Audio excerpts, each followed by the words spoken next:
Hello guys, once again welcome back to another Android app development tutorial. In the last video we already learned about how to create a simple notification in your Android application. So in this video here I'm going to show you how to handle the tap action of notification. Basically, when user tap the notification, we want to open some activity in your Android application. So you can open an activity by specifying an indent object, and you have to define the indent object with the help of a pending indent. And finally, we have to pass the pending indent object to the set content indent method. So here I'm going to use the same project that used in the previous episode. So first here I'm going to create a new activity. I need an empty activity. Here I name it as landing activity. So here the activity is created. For identifying this activity, here I am going to add a text view.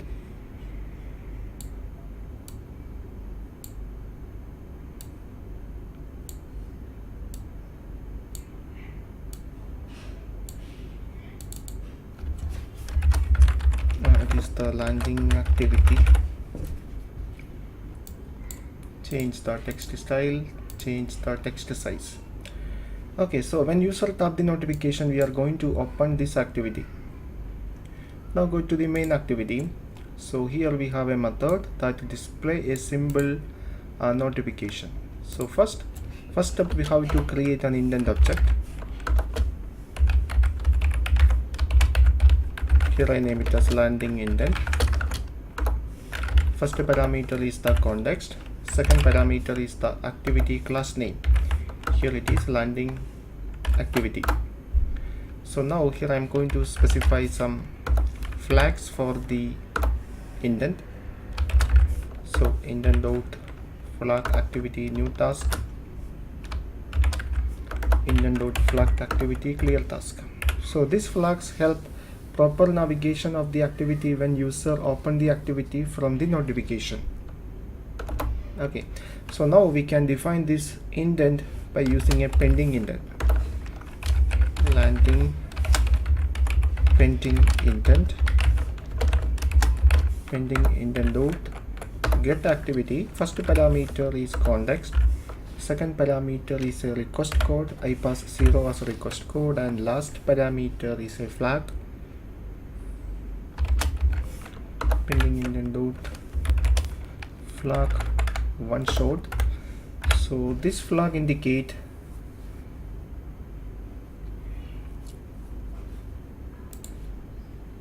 here there is a mistake.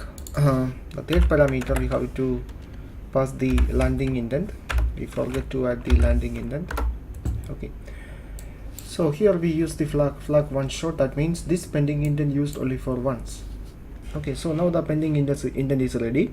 Now we can add the pending indent to the builder object. So builder dot set content indent, and you have to pass the pending indent.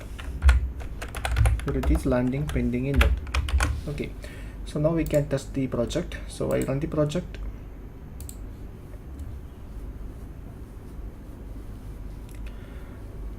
So here the project available in our Android virtual device. So now I issue the notification. I remove the application from the foreground. So now the notification available on the notification drawer. I tap the notification, so it opened the newly created activity. But once the user tap the notification, we have to cancel the notification. So here the notification is still there in the notification drawer.